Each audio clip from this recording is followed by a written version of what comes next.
So one thing a lot of people struggle with, especially with business accounts, is coming up with something to post on Instagram. A lot of people are worried, maybe you, about being judged for what you put out there and making sure you fit in with what everyone else is using Instagram for. At the end of this lecture, you will not have to worry about this anymore. I'm going to show you exactly what to post on Instagram to both be loved by your fans and to not break any rules and make sure you're doing things the right way. So on the screen in front of you, I've got 1, 2, 3, 4, 5, 6, 7, 8 dot points. And in these dot points, it'll give you unlimited things to post for the rest of your business's life on Instagram. I'm going to walk through one by one and show you examples of other businesses posting inside these categories. And throughout the demonstration, what I really want you to do, focus on what I've written in bold on this slide, which is be a human, not a business. A lot of businesses approach Instagram in a very robotic, structural, and professional sense. This is not always good. You come across as a business and not something that someone really wants to connect with and communicate with on Instagram, which is the whole point of social media. So I strongly recommend that you be a human. You interact with people as a person. You show people behind the scenes of what's happening, and you show them your everyday life. And don't try and have this facade as a business on Instagram. Instead, be open to being vulnerable, but of course in a professional sense. So keep that in mind as I go through the demonstrations. The other thing I'd love for you to keep in mind is to have a theme and sort of a voice on Instagram so people can consistently relate to you. So depending on your business, you may have more of a jovial, funny tone. Maybe you're really serious. Maybe you're very scientific and explanatory. Whatever you choose, try and keep it consistent so people know what to expect when they follow you on Instagram. So without further ado, let's get into some of the examples. So the first thing that you can do is you can show your products or your services in use.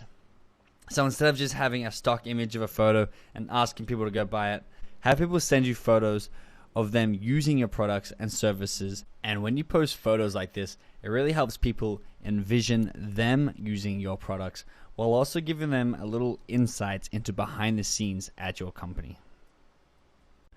Talking more about behind the scenes, this second one is just posting photos from behind the scenes of your business. This one is from Udemy. You may be familiar with them.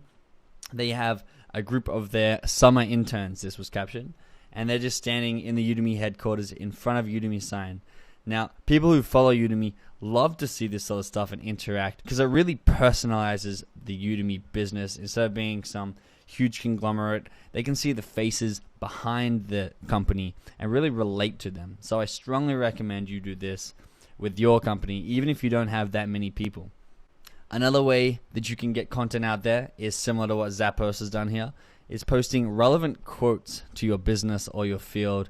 And you can see here that Zappos is a shoe company, and it says, "You can't buy happiness, but you can buy shoes."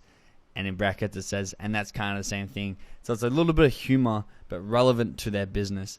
And it's not hard to make one of these for yourself. I'm going to show you an app that does this for you. That's in module 6, if you want to have a look down there after this lecture. And the great thing about quotes is they're very easily likable and shareable. So people who read this can most likely relate to this, and you're going to get a lot of interaction and sharing on your pictures if you're posting quotes like this. This one's a great one. This is of Mari Smith, who is a social media expert, and this is her and her cat. Anytime you put an animal on a photo, it's going to get a lot of likes. But this is Mari and her cat, and this goes under the category of photos of yourself. So people like to know who they're interacting with and who you are. So any photo with your face in it is always a good photo. So this one here is humor. You can always post something funny on Instagram because humor really does connect people, and a lot of people love being entertained on their feed.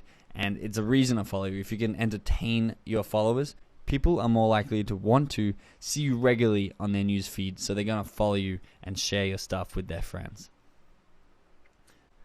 TBT, or Throwback Thursday, is a hashtag on Instagram, and I actually go through hashtags a little bit later in this lecture in detail, but essentially it is a category of a photo, and Throwback Thursday just means throwing back to old school times or an older photo that you haven't posted on Instagram. And this was by Allstate. And this Throwback Thursday, you posted on Thursday. It's kind of an Instagram tradition. I'll go through this again in the hashtag lecture. This is a picture of an Allstate ad from the 1940s. And this was their Throwback Thursday. And it's really cool for followers to see the history of a company. And again, it's really behind the scenes and something that they can connect with. Lastly, a really good one is just, what are you doing? As in, right now, what are you doing that is either related to your company or is just sort of like a fun adventure that people would like? Take a photo of that and caption it with what you're doing right now. Give it a little bit of talk. This was by Google, and it was explaining how there are really cool workstations outside at the Google headquarters. And this is one of the Google employees working outside. So he's just posted the photo of himself. So it's really cool for your followers to be able to see what you're doing at any point in time. And they really feel a stronger, more personal connection if they can see you in action, either working or on a family adventure. It really makes you human. The last thing I want to point out is you should have the mindset of never being able to run out of things to post to Instagram. A lot of people get in their own head and set limited rules, when I really think you should just express yourself and be yourself, and you can see what people like. So don't be scared to post the wrong thing on Instagram, because if people aren't liking it, interacting with it, you can always delete it and remember not to post anything similar to that again. Alternatively, if you're posting something you don't know if people like, it may take off and you may be able to post a lot of that sort of stuff over and over again and see great results. So just split test what people want and take notes and record. Go through your old photos, see what's got the most likes, and see what people are connecting with, and just do more of that stuff. So I hope this gives you a lot of ideas of what you can post on Instagram. I'm going to go ahead now and show you exactly how to post it.